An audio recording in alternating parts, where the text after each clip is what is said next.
so dominant right now. Yeah, I mean, every deck is set up to be able to stop it. And right here, I mean, we're going to see it. Okay, he is going to be able to activate the King Tower. So we only have 50 seconds left in this game. Already in double elixir. Let's see what's going to happen. And you can see it is Mohamed Light at the bottom and Hasiel at the top. We are joining this one a little bit late. And no surprises, though. Mohamed Light way out to the lead with what appears to be Golem. And there you go. Big pile of rocks comes out. And that's, Josh, that's devastating when you're playing against Golem and it hasn't even come down yet and you find yourself down the majority of your tower HP. Yeah, absolutely brutal. Hasiel in a world of hurt. We're going to see the split barbs, and I really like that, going to be able to apply a lot of pressure. I mean, really, against Golem, you want to be stacking firecrackers, seeing what you can get with that. But at this point, I mean, it's just so difficult to make that comeback. And it's interesting, you know, you talk about Golem now, the rise of the pump back in, and more importantly, though, look at this combination of the Electro Dragon and the Battle Healer, which have traditionally been more of an E-Golem pairing. Why are those two so effective in this meta behind traditional Golem? Well, it's crazy. I'm seeing a lot of pros advocate for a nerf to the pump. A lot of these pros think that it's so overwhelming, you can do whatever you want, and we're gonna see a lot of difficult cards to just stack behind or get in front of these golems, and it's just almost impossible to stop it once you get a good push going. And, you know, you talk about that one. Here we go. Again, more pressure from Mohamed Light, although Hasiel starting to get back in the conversation a little bit. It does feel like maybe the cycle meta has dropped a bit, and does that make it more difficult to get spells down repeatedly to deal with pump? Yeah, absolutely. Hasiel definitely has I mean, I really think he has a really good matchup because the Firecracker, the Earthquake, always able to take out the pump. Now that we're in 1 minute left of overtime, he's going to be able to apply a ton of pressure.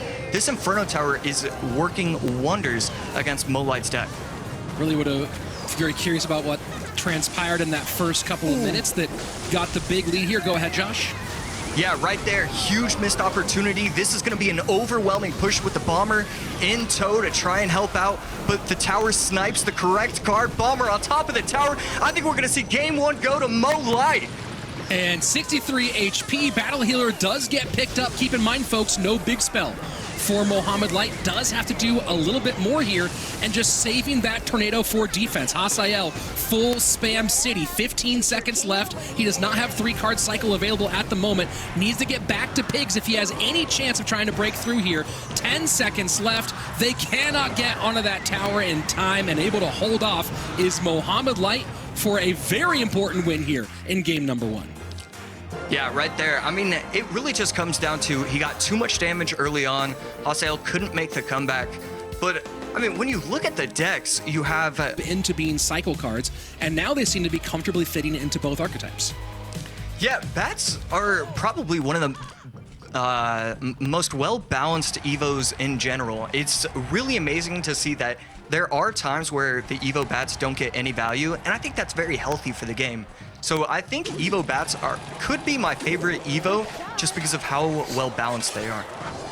So opening exchange here, Hasiel going, still saying cycle once more, and this time it's Minor Loon for Hasiel, and the Dagger Duchess plus the Phoenix will make short work of that one. Yeah, right there, Hasiel trying to utilize the fact that the tower was low on its arrows, tries to go in with the Loon at the bridge, but the Phoenix is going to be way too much for an answer.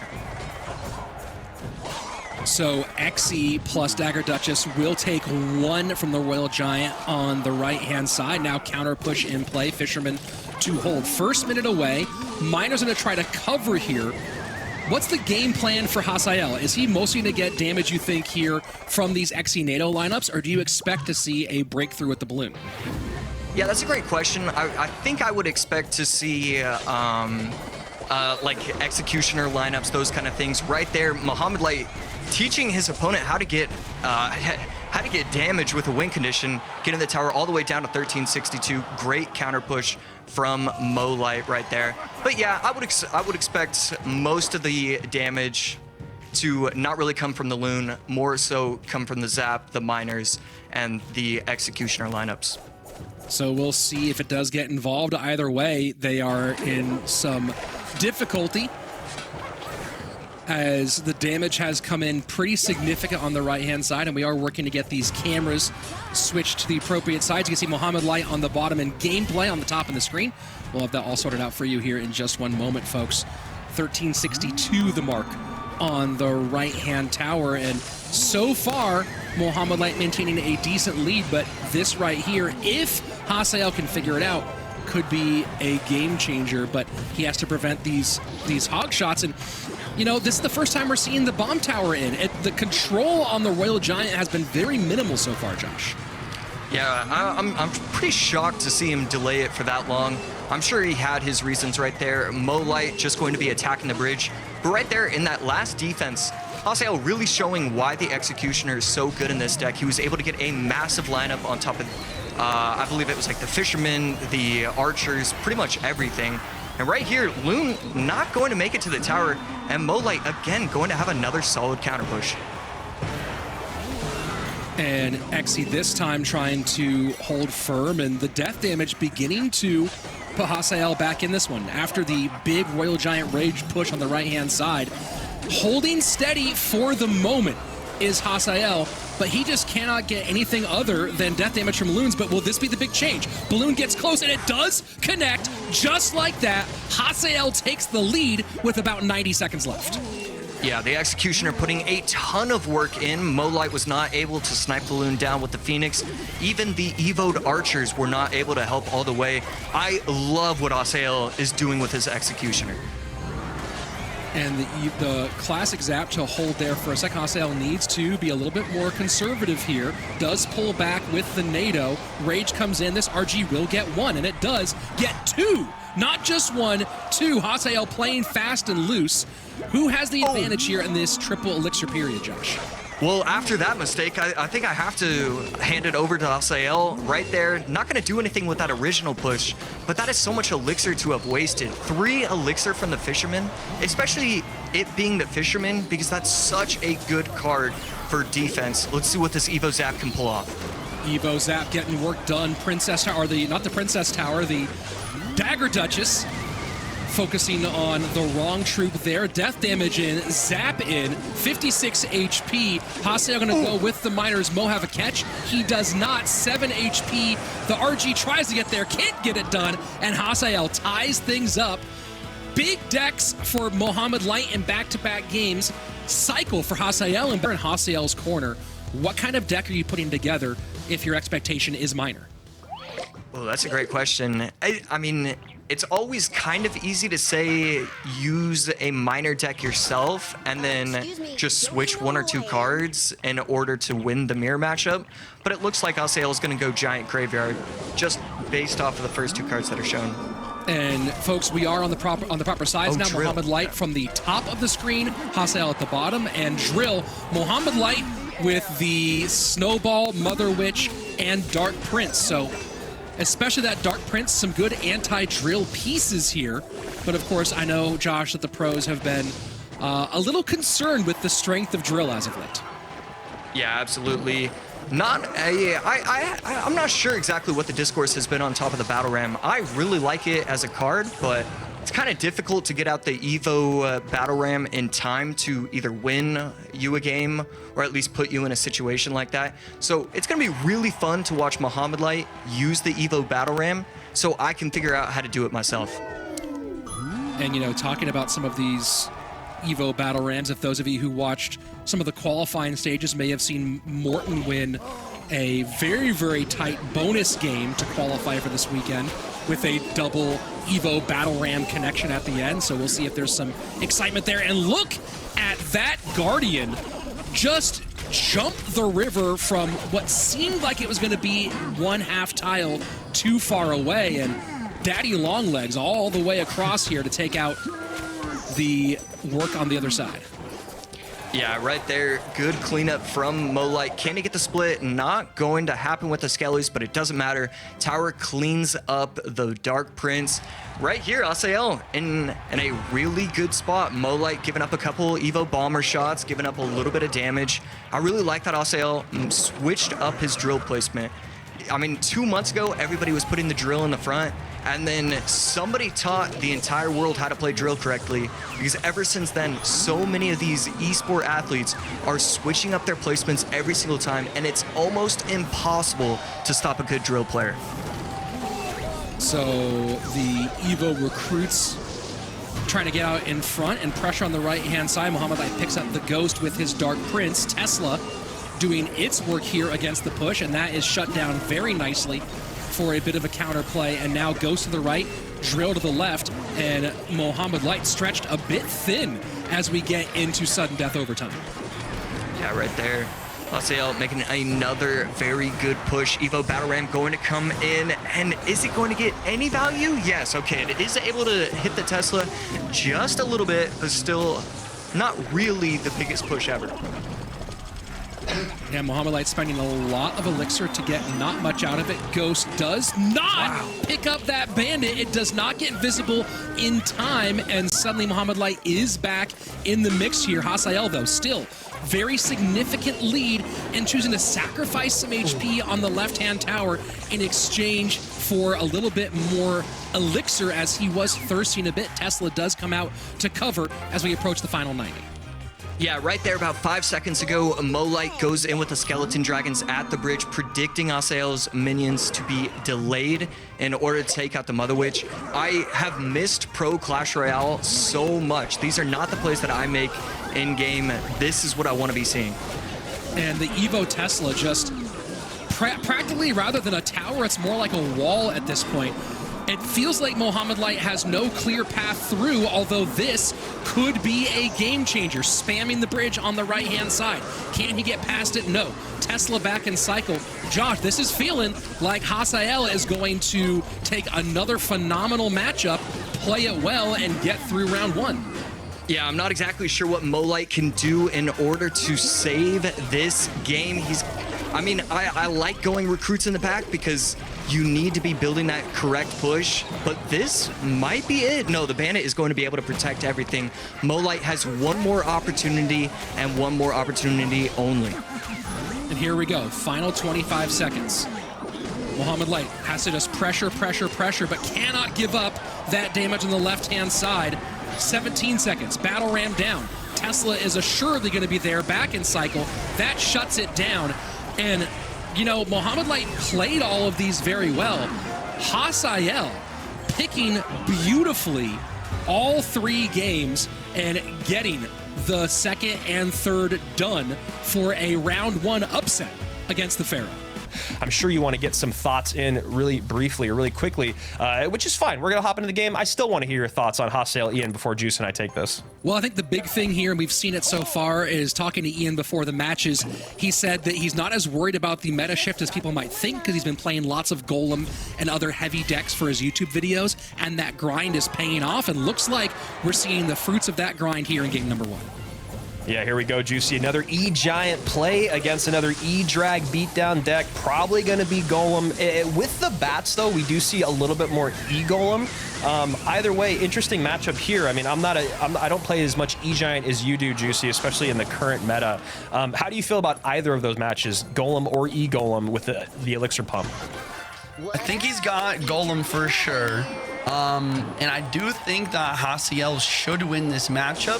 The only reason Electro Giant should lose against Golem is sometimes the healer Barbarians version is extremely difficult to deal with.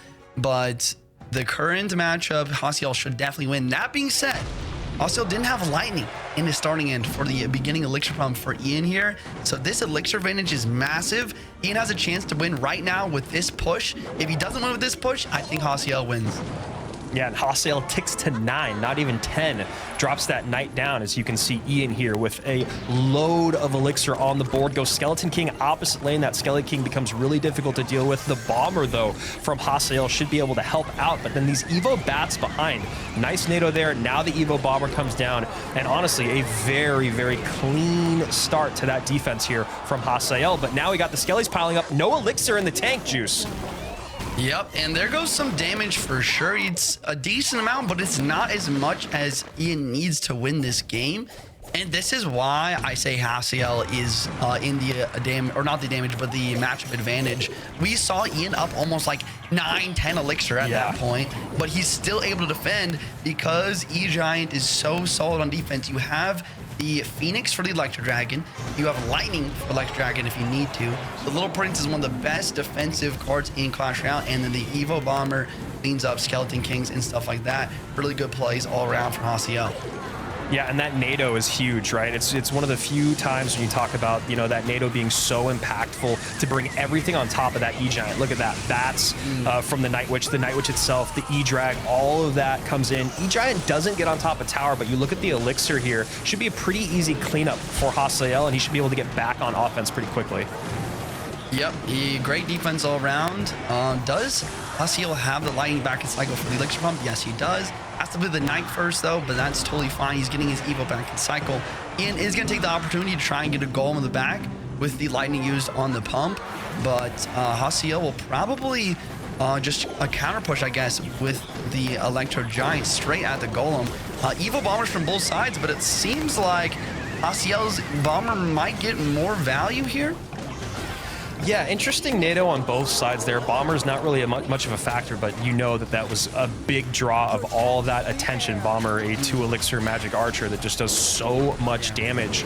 And, you know, when you talk about beatdown decks, obviously there's the conversation of, you know, the initial bit of daggers from the Dagger Duchess, and once they're gone, but you got to keep pulling that golem to the middle, getting both towers on top. It's been really nice for Hasiel.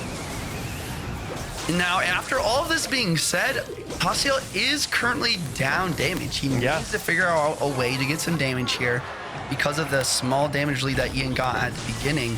And I don't think it should be a huge problem, but if Ian has these solid defenses that he's known for, it could happen.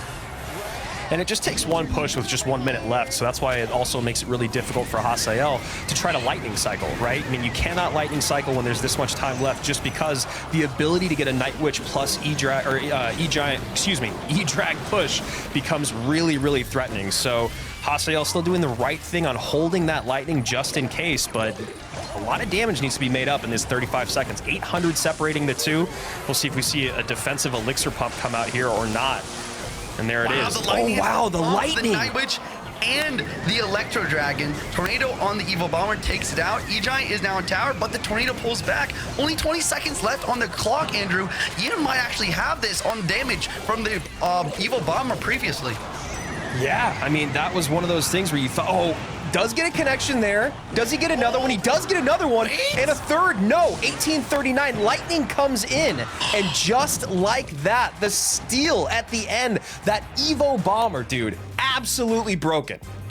What did I just watch? I thought Ian had it with the Evo Bomber that he got on the... Talk about singing Hasiel's praises. These are the win conditions that he's ran throughout the day. And then I'll get out of here, which is Battle Ram, Evo Bomber, Evo Battle Ram. And then he goes Giant GY, then he goes Royal Hogs, Firecracker, then he goes Loon, XE NATO, and then he goes to Bomber Drill. So he's been incredibly versatile. I'll let you boys take this away in our upper bracket semis. Yeah, and here's some more versatility here coming out with the RG this time. Adriel with the Evo Zap, Evo Valk, most likely going to be Goblin Drill with that as well. Josh, what are your thoughts on this matchup based on what you're seeing right now? Yeah, I'm excited to see Executioner back inside the meta, used by Adriel down below. Executioner definitely makes it very interesting, and it always is really, it's really fun going into a game without knowing what the matchup percentage is, because I'm not often seeing the Exe get played. I don't really know how a lot of these matchups get played out, so I would assume that Adriel, because he can use the cannon, the Valk, the Poison, he should be able to defend again and again. Yeah. But Hasiel's deck, using the Tesla with the RG, you have overwhelming offense with the RG and overwhelming defense with the Tesla. I like this choice from Hasiel. Yeah, I think that's a good call. I think the other big thing to watch out for is this Fisherman. If this Fisherman has the chance to really lock onto an Executioner, it has the potential to get a lot of value, be able to break through. But at the same time, it's going to be really tough to break through the guards, I think, from Adriel here, because the Barbarian Barrel plus Electro Spirit does no longer kill guards after the shield buff they got a few months ago. Yeah, and right there, Evo Zap cycled on top of the Ghost. Pretty interesting use of the Evo Zap right there, but I would assume it's pretty good because now the cannon's still going to be pretty healthy. Everything is still doing all right. And now with the Executioner, it does get sniped. This is exactly what you were worried about. Let's see if he's going to be able to defend. This is a lot going down the lane. Guards, like I was also talking about, getting a lot of value on the right side, but now there's no guards for the left side. The NATO is though, so the NATO is going to try and prevent this damage. And I really like the Zap there, actually. Zap barely keeping the Executioner alive, at least stopping one more RG shot, but Hasiel starting off with the damage lead here. I mean, I say starting off, we're already well into this game, but I mean, it just seems like that was the first solid amount of damage we've seen. I mean, Adriel hasn't even used his win condition yet. Yeah, it's pretty shocking. You'd have to assume the way this deck is set up that it's going to be drilled, but you would also assume that it would have already been played. So we could be seeing Graveyard from him. That's a good call. That's the only thing that really makes sense at this point. But yeah, we're still just waiting almost into triple elixir, and we still haven't seen the win condition from Adriel. Adriel going to execution in the back towards the Evo Royal Giant. Once again, just gotta watch out for the Fisherman to pull there. Maybe Adriel will use the cannon to try and predict the Fish Boy. Cannon could have been good there, but he plays it low to set up for the defense instead. I mean, I don't mind this solid play. I mean, it can be scary to try and make risky predictions like that. Yeah, for sure. And right there, Valk Graveyard at the bridge, but with the Tesla in hand plus the E-Spirit, we're not going to be seeing a lot of damage, but it does get the tower pretty low, 2354 to 2176 now, and a really cool fireball. It does two things. You're getting the damage, but you're also pushing the Executioner to the opposite lane. So I love that play from Hasiel. Guards once again being the main damage dealer on the defense. Here comes another Graveyard, but the Dagger Duchess has a full clip of daggers here. So the defense won't be too difficult. The poison, though, getting a lot of value. 20 seconds left on the clock, and Adriel is spamming at the bridge, trying to suck it back to the next Graveyard, and there it is. Yeah, that might be game over. The fact that he had to use the fireball on defense, he's only, I mean, with the help of the Zap plus the NATO, it doesn't even matter if he defends this. I don't think the fireball is going to do enough. It won't. The help of the Evo Zap will take out the tower. Adriel taking game number 1. Not a single Graveyard till triple elixir. He knew he had plenty of time. He got the pushes in finally, and it really is interesting to, I mean, it's such a small small buff and such a huge buff at the same time. It's crazy how one singular buff or nerf can completely take a card out of just out of contention to be used whatsoever. And the guards getting that small tiny buff of the shields getting more health just makes Barbell just not really useful in a lot of situations. Looking at the decks for game number 2, looks like Adriel's the one using Royal Giant this time, and Hasiel going back to some Evo, Battle Ram. Maybe we'll see recruits, maybe we'll see P.E.K.K.A make its debut here for the Clash Royale League. I don't think we've had a single P.E.K.K.A bridge gem yet. Be interesting to see, but Adriel with the Fisherman and the Tesla for defense. I like this decision.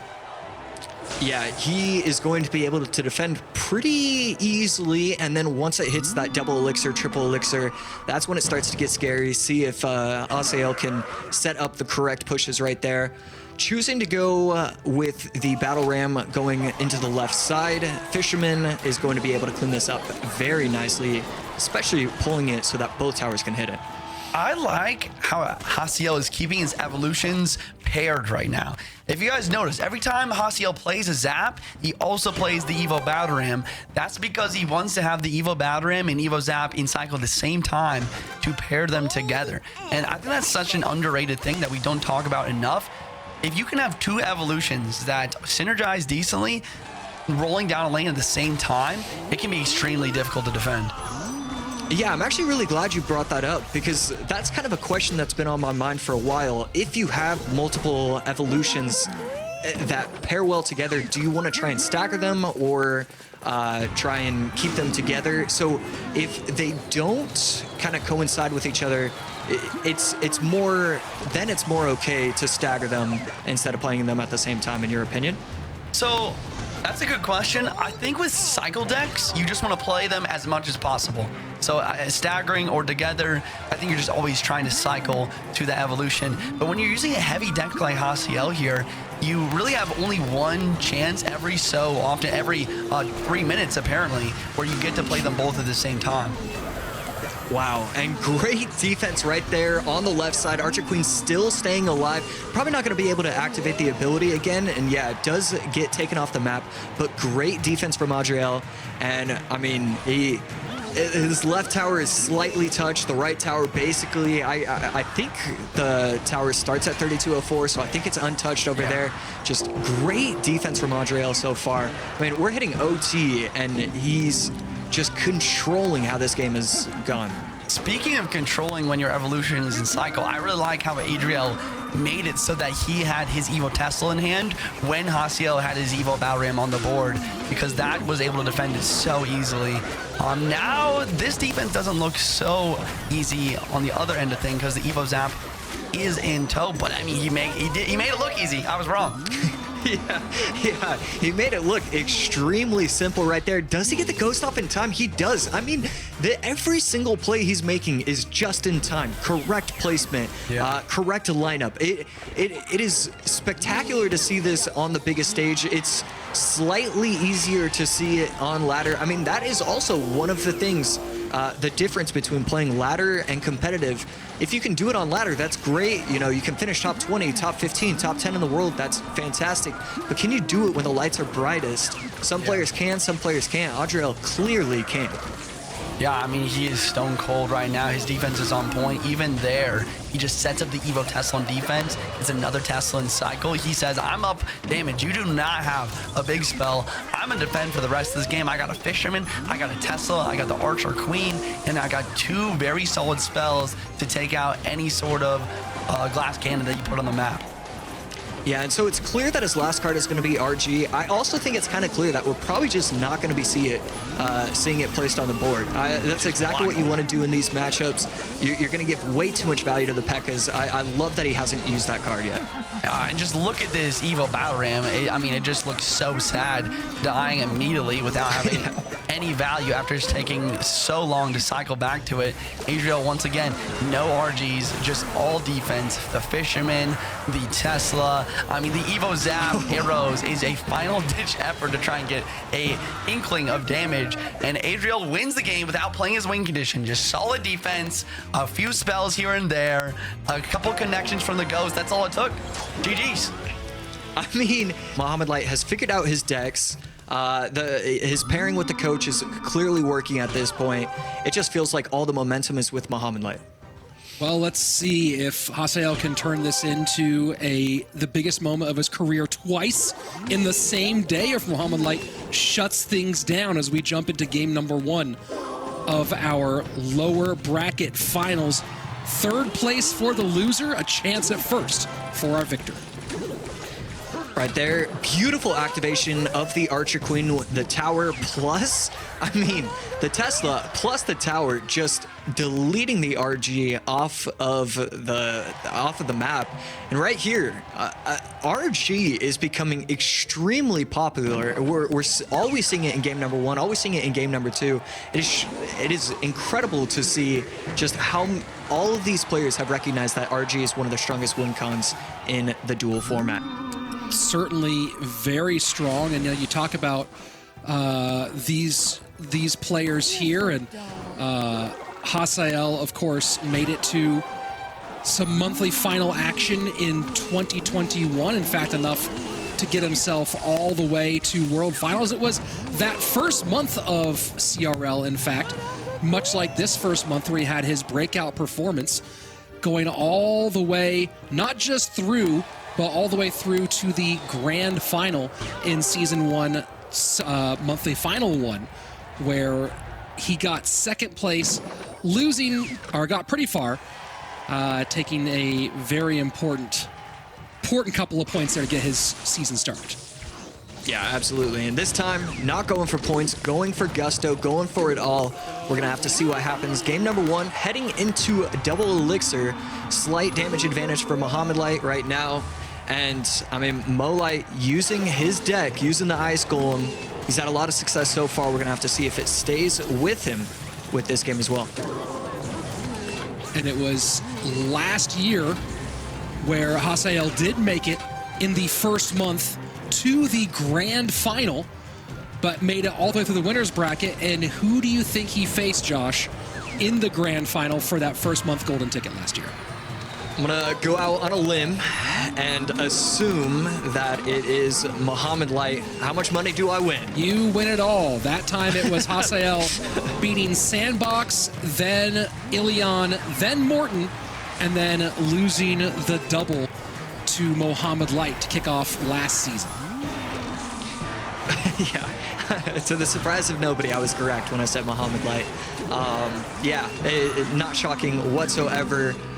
Right here, one thing that I'm learning throughout today is just how important it is to get that minor chip once the tower has used all of its daggers. The miners are just staying healthy, just chipping away at the tower.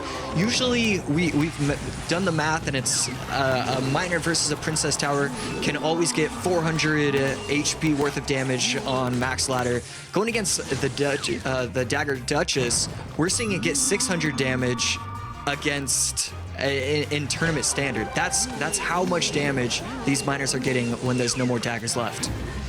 Well, here we go. Final 80 seconds. Royal Giant played at the bridge. Hasiel has not found a way through yet, and not looking like he's going to find a way through here. Although this queen might have a chance, does force out the Ice Golem.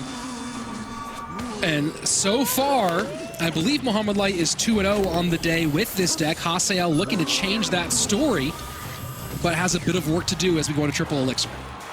Right there, I was pretty darn sure that the Ghost was going to go to the tower. Instead, it does go to the Tesla, so Tesla getting a lot of value and a very nice fireball. Can the Ghost get the shot? It does, and there we go. Tower down to 1799, 200 HP, going to be 400 HP after the poison damage. 400 HP damage advantage for Mohamed Light. Fireball in. Royal Giant just can't get past it. 30 seconds left, and Hasiel playing the Tesla just right in front, has to cover both the front and the back against this minor pressure. But now here's where Mohamed Light just goes ahead and tries to get more minor pressure, knowing he can get damage in fast. Royal Giant has to get on tower for his opponent. Hasiel trying to get past, but there's nothing to stop the Evo Skellies, and they eat up that Royal Giant like piranhas against a cow in the Amazon. Mohamed Light takes game number one.